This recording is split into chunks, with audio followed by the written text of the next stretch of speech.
إن الحمد لله نحمده ونستعينه ونستغفره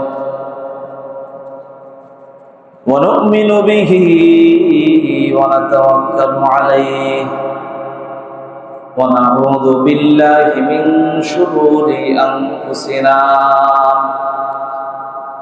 من يهده الله فلا مضل له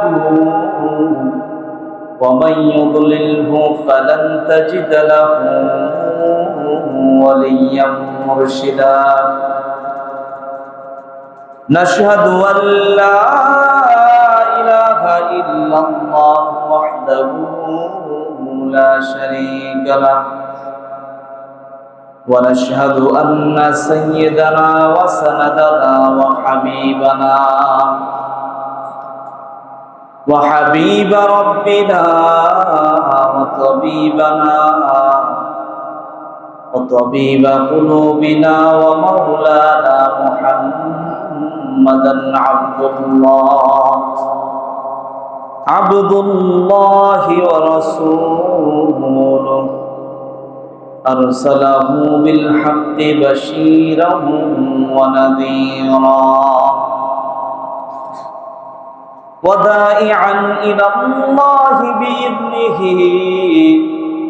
وسراجا وقمرا منيرا أما بعد فأعوذ بالله من الشيطان الرجيم بسم الله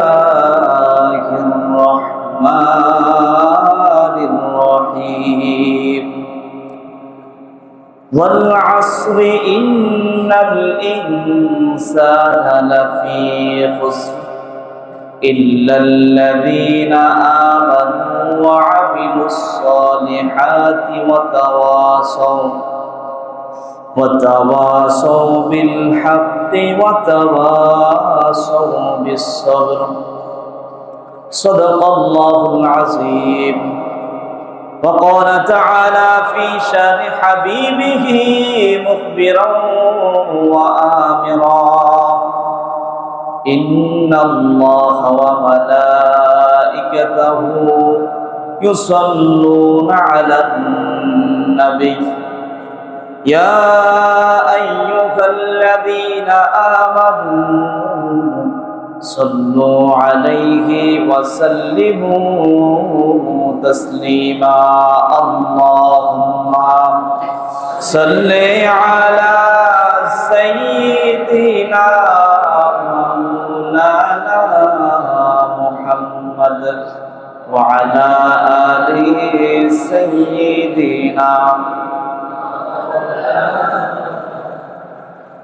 اللهم صل على سيدنا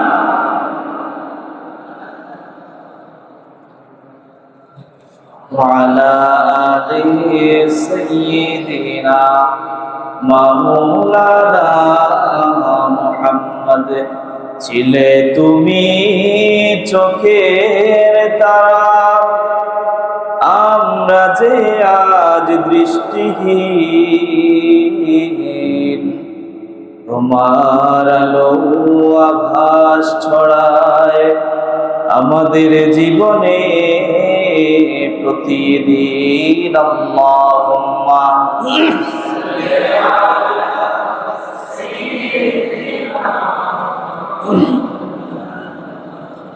محمد وعلى آل سيدنا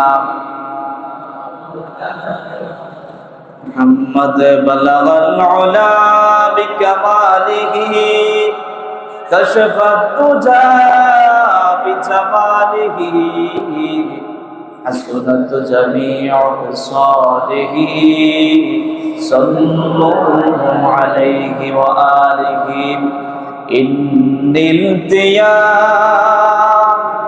ريح الصبا يوما إلى